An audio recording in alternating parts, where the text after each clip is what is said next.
Hello and welcome back to my channel. I'm going to go straight to the results this week and tell you that with my 2 A's, my 2 B's, my 11 sins a day, I got a maintain. And I think that was the result I deserved. I followed plan, I enjoyed my food, I did a reasonable amount of walking, and I have thoroughly enjoyed every day of it and every mouthful of it. I'm just going to ask Joe to quickly give you my walking figures for this week. We only walked on 4 days this week, had a busy week, and didn't walk as much as we have done in the past, but my baseline for walking is 35 miles a week. I like to think I've done an average of 5 miles a day, and I actually did just go above my baseline, so Joe will tell you the figures. Okay, Sunday you got 9.87 miles, 23,974 steps. On Monday you got 9.47 miles, 21,858 steps. Thursday you got 9.49 miles, 22,764 steps. Friday, 9.17 miles with 22,174 steps. So in totals, the totals for the miles of the week are 38? Yeah, 38 miles. Yeah, and total steps for the 4 days is 90,770. Yeah, so that's good. So I think the combination of what I eat and where I walk actually gets me the results I need. I know with a Fitbit they recommend 10,000 steps a day, and that's a good starting place. And for me, 10,000 steps is very slightly above 4 miles. So when I'm out and about and you get the vibration on your wrist to tell you you've achieved your 10,000 steps, then I look at anything above that as a bonus. So that's how I use my Fitbit. And as I've said before, I don't wear it around the house, I only wear it when I'm out walking. So during the day I do more steps than that, but that's my walking total. Group was lovely as ever. I tell you, I cannot fault my group. I am so lucky to go to the group that I go to, because our consultant puts so much work into it, and she's never ever any different. And she's never any different with different people. She's the same with everybody, which is a real bonus. This morning at group, we were nominating Woman of the Year. So we each had a slip of paper and wrote down who we would nominate and why. And then as we left group, we had a box to post it into. And mine's a big group. I mean, between our 2 group sessions this morning, we lost, I think, £128, which is average for us. So yes, we all posted into a box the person we nominated and why. And I nominated a lady who has just achieved Diamond membership and has had an extremely stressful year, but has never once gone out of target. And I just think it's amazing that we can learn, and I think it is a learning process, we can learn not to react to the stresses of life by eating food. We find other coping mechanisms. Right, so the other thing from group, and I think this is the thing I brought away with me for this week, you know, you get a little gift sometimes, somebody says something that really resonates with you. Well, a lady was sharing in group this morning that she had been on holiday and she came back with a £2 loss because she came back from holiday about 6 days ago but got straight back on plan. She knew she'd had a gain but has managed to pull it back during the week, and she said, I realise in retrospect I was really naughty. And my group leader, Naomi, said, please don't use that word. Not any of you. That's reverting to childhood. Children are naughty. We say, you've been a naughty girl and you expect to be punished. And we're not children on this plan. To do this plan, you actually have to be an adult. So please don't use the word naughty. Please say, I was off plan. So it's as simple as that, and I really embrace this. I am, and again I am only talking about me, I am either choosing to be on plan or I am choosing to be off plan. There isn't anything in between. It's one or the other. It's black and it's white. There are no shades of grey. You can't be a little bit pregnant, can you? You can't be a little bit on this plan. If you want the results that it promises you, you need to be on it. I'm going to touch on something here, and I don't mean to offend anybody. If you're offended, I'm sorry, but it's not my problem. I'm already hearing people at Slimming World, on YouTube and different platforms talking about coming off plan for Christmas. I mean, what the hell? It's only August. If you're living in a dream world already of thinking about coming off plan for Christmas, then as my best friend would say to me, you need to give your head a wobble. And I'm being serious. It sounds like I'm joking, but I'm being really, really serious here. I don't want to talk to you in a disrespectful way. Although sometimes I've needed it. I've needed somebody to be straight with me on occasions. But think about it seriously. As an adult, if you're already thinking about coming off plan for Christmas, then I wanted to say get a life. That sounds hard. There's more to life than Christmas. If you've spent 20, 30, 40, 50 years like I did getting fat, why would you go back to doing what you used to do and call it a pleasure? I've used the smoking analogy before, and if I was sitting here today saying, hey, you know what, I've had this brilliant idea, really, really first class idea. I'm going to come off being a non-smoker from Christmas Eve to New Year's Day, so that's about 9 days. I'm not going to be a non-smoker for 9 days, I'm going to go back to smoking.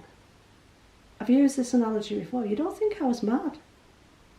And I'm like that about Christmas. I mean, I'm actually a Christian. I believe in Christmas. I don't believe in the tripe that goes with it.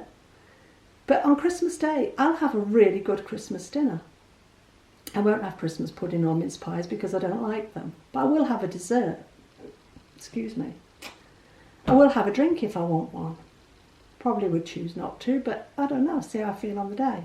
But what I do know is that I am not going to do what I used to do, which is sit on my backside for the whole of Christmas and Boxing Day, right through to New Year, with a box of roses or a box of heroes or a box of Quality Street stuck in the chair at the side of me, stuffing my face, and then finally getting round to eating the ones that I don't actually like just because they're there.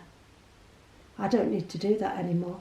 And I don't believe that anybody on this plan who wants to lose weight, who really, really, really wants to lose weight, needs to do that either. You can have some chocolate on Christmas Day. You can... Why do they call them heroes? They're always bigged up, aren't they? The names of these sweets and things, they're bigged up. They're not your hero, they're your downfall. So I'm only sharing that as it applies to me. If you can take anything from it, then take it. But please don't waste August, September, October and November thinking about coming off plan for Christmas. It's negative, really negative. Okay, you're all worth more than that. And I'm worth more than that, and I'm not going to do it. I think I gained £0.5 pound last Christmas. I think I did, because I think our weigh-in was actually Boxing Day. Either Boxing Day or New Year's Day I gained £0.5 pound, the other one I lost. I can't remember which way round it was, and I don't have my book handy. So, think about it. Word for the week. My word for this week is minimalism. Something I'm really quite passionate about, and I want to tell you how I got into it. My minimalist journey started on the day I joined Slimming World. So these two things run parallel.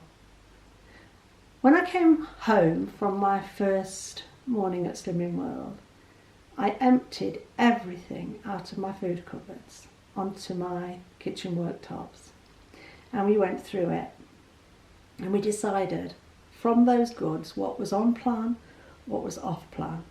The on plan stuff went back in the cupboards, and I can tell you there wasn't a lot of it because my cupboards were full of rubbish.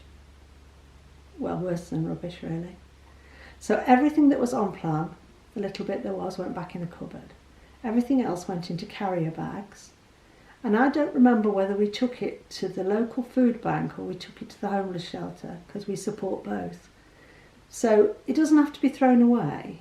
I would say don't give it to your friends and family if you love them, because You don't want to make them fat. But there are homeless places and there are food banks that will take any within date food that you've got to offer, and they'd be grateful to have it. So that's what we did. We had a really good clear out of everything off plan. And since that day, it's kind of spread through my home.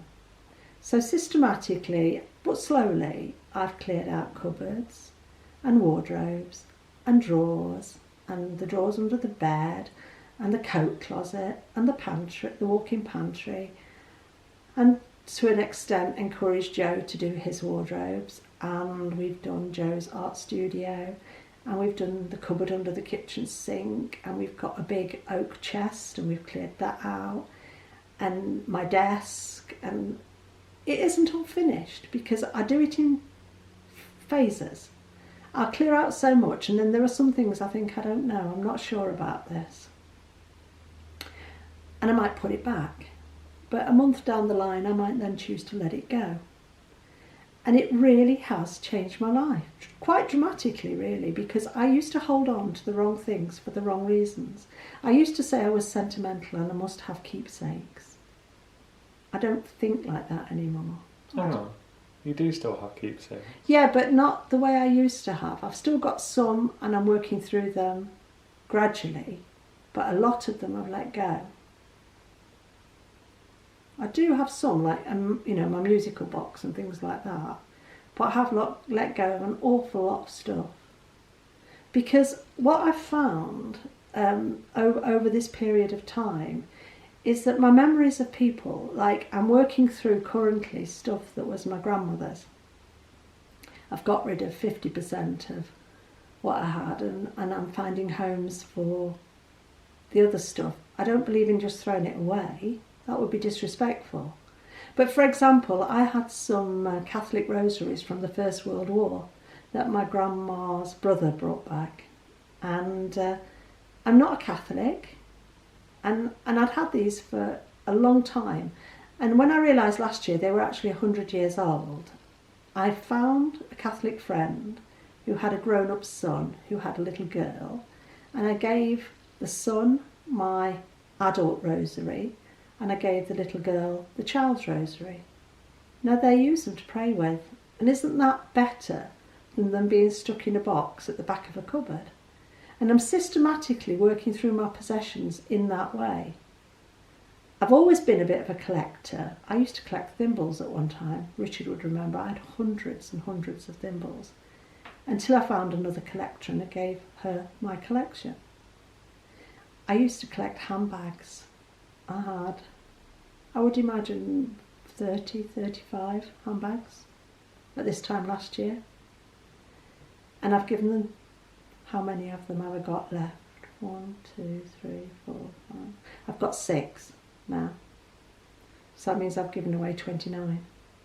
And you know what? 6 handbags is more than enough for anybody. In fact, I don't think I really need 6. And I look at them and I've got 3 of them are black. And I think, do I need 3 black handbags? Maybe another one can go. But letting go of those things, the way I let go of food, has taken so much stress out of my life. I always used to fear that I would be ill and one of my friends would come round, or my mother would come round, and they'd open a cupboard in my kitchen to make a meal or something and think, oh my God, what a mess. So that's a great one for just shoving everything in there. I don't do that anymore. I know where everything is now. I can put my hand on everything I need. And I don't have to stress about it. So if my mum was coming today, or if my friend was coming today, I wouldn't immediately be thinking, oh Lord, I hope they don't go in the cupboard under my sink, or I hope they don't go in the coat closet, because I know now that those places are perfectly tidy, perfectly clean, perfectly respectable, and I don't have to worry about anything. My mum and dad used to come and visit. My dad's passed away now, but my mum and dad used to come and visit, and Richard would tell you, I was like the white tornado. I had to clean my house from top to bottom before they came. It wasn't because it was dirty, it's just that my mum's standards are extremely high. And I was always stressing about things like that. And when I stressed about things like that, that led me to eat over it. So the whole journey of for me, being a hoarder, being a compulsive person, being a compulsive eater, being a stress eater, being an emotional eater, it's all linked. So there's lots of bits in my life that I'm working through that are relieving me of these stresses, which then in turn mean I don't have an excuse to eat over it anymore. And okay, maybe it wasn't always an excuse. Maybe some of these stresses were genuine. But what I found in my life is that a lot of the stresses that I lived under were self-imposed, like the cupboards in a state, the clutter, the every surface had to have something on it, sort of way I chose to live. And I tell you today, I do not like housework. I'm the first one to say it, and I joke with my 84-year-old mother regularly. I say things to her like, Mum, I dust once a year, even if it's not necessary. And I am joking. I do dust more than once a year. Well, Joe does. Or we do. But I can't afford to let myself get stressed out about things like that and revert to my old behaviour. But cleaning a house that isn't cluttered and loaded up with ornaments and collectibles, for me, is so easy that the stress has gone out of it. So whether that helps anybody else or not, I mean, I could tell you, sitting in my lounge today, exactly what is in the cupboard under my sink in the bathroom, exactly what's in my wardrobes, what's in the drawers under my bed. So when Joe says, I need such and such, we know where to go and get it. Now, a couple of years ago, it would have been panic stations. He might have said, oh, Mum, need a clean shower curtain or something.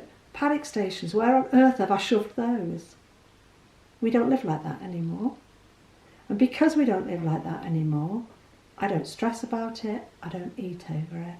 But we're not perfect. No, we're not perfect. It's a work you're making us sound a bit too good here. We're not perfect. No, it's a work in progress. Yeah. And it's bottom line, it's about choice.